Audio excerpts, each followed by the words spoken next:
Okay, hear me out. There is one vegetable sitting in almost every kitchen on the planet right now. One. Most people chop up without thinking or push to the side of the plate. And it turns out, after 40, it might be one of the most powerful things you can eat. I'm not talking about some expensive superfood. I'm talking about the humble, pungent, tear-inducing onion. When I dug into the actual science behind this, I was genuinely surprised. So stick with me, because what I'm about to share could change how you think about this vegetable forever. If you're new here, welcome.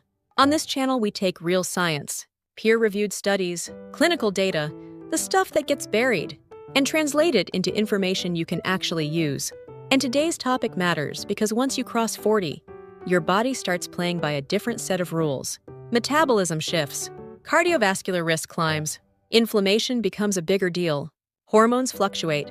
So when I tell you something as simple and cheap as an onion can directly address many of these changes, I'm not saying that casually. The research is real, and we're walking through it together. Quercetin, the anti-aging compound you've never heard. The most important word in this video, quercetin. Write it down. It's a flavonoid, a plant compound, and onions, particularly red onions, are one of the richest dietary sources of it on Earth.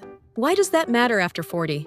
Because quercetin is a potent anti-inflammatory and antioxidant, and inflammation is the engine behind almost every age-related disease we know of. Cardiovascular disease, type 2 diabetes, cognitive decline, joint deterioration, all of it. A study in the Journal of Nutrition found that regular quercetin intake was associated with significantly lower C-reactive protein, one of the key markers doctors use to assess inflammatory and cardiovascular risk. And here's what makes onions uniquely valuable. The bioavailability of quercetin from whole onions is significantly higher than from most supplements. Your body knows how to extract what it needs from real food. For people over 40, where low-grade, chronic inflammation often runs silently for years, that distinction matters enormously. You're hard after 40. After 40, cardiovascular risk starts climbing for both men and women. For women especially, the loss of estrogen during perimenopause removes a natural protective layer. And the data is stark. Heart disease is the #1 cause of death in women globally. Not breast cancer, heart disease. And yet prevention conversations are too often dominated by pharmaceuticals, rather than food. A 2019 study in Nutrition Reviews analyzed multiple clinical trials and found onion consumption was linked to measurable reductions in LDL cholesterol and total cholesterol levels. The organosulfur compounds in onions, the same ones that make your eyes water when you cut into them, inhibit enzymes responsible for cholesterol synthesis in the liver. That sharp aroma, it's a signal of biological activity. A meta-analysis in phytotherapy research also found statistically significant reductions in systolic blood pressure from quercetin intake, particularly meaningful for anyone managing early-stage hypertension. Before I go further, if you're finding this useful, hit the like button right now. It helps science-backed content like this reach people who genuinely need it, and it takes 2 seconds. Okay, let's keep going. Blood sugar and the metabolic shift, one of the most underappreciated shifts after 40. Is declining insulin sensitivity? Your cells becoming gradually less responsive to insulin, making blood sugar regulation less efficient. It's a slow drift, but it's why type 2 diabetes spikes so sharply in the 45 to 64 bracket.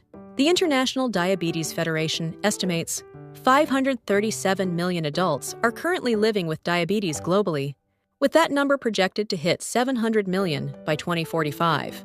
A study in Environmental Health Insights found that fresh red onion consumption led to significant reductions in fasting blood sugar in type 2 diabetic patients in just 4 weeks.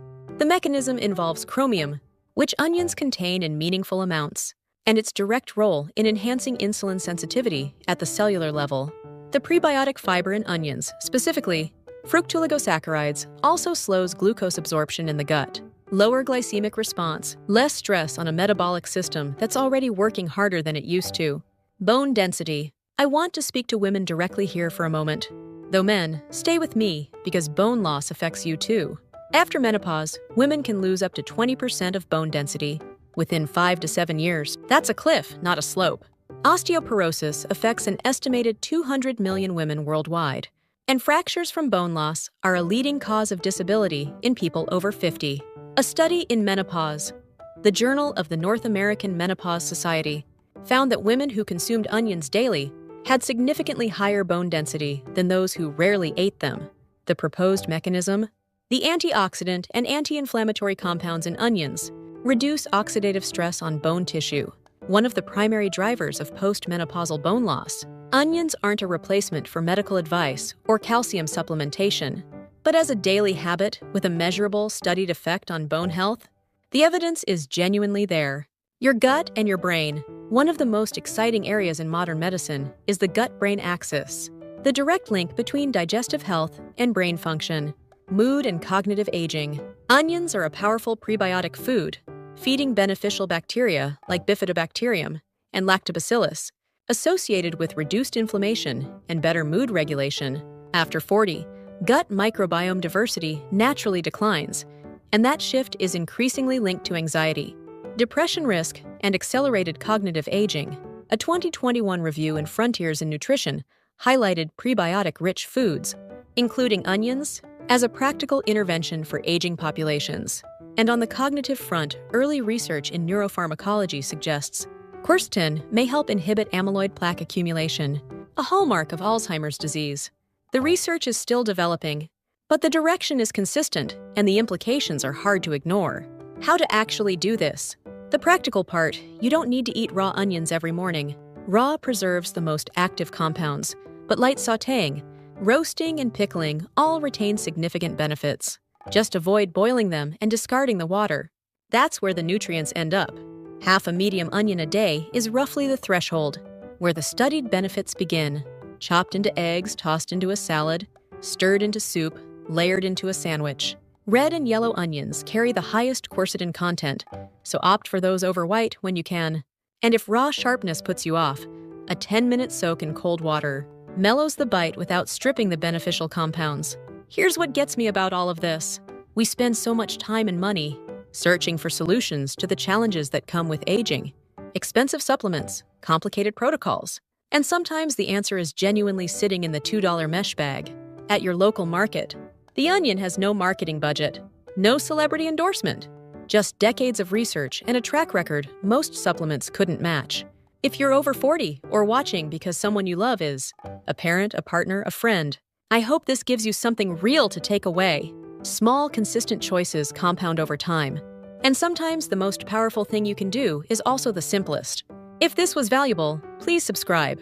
We put out content like this every week, and I'd love to have you here. Take care of yourselves. See you in the next one.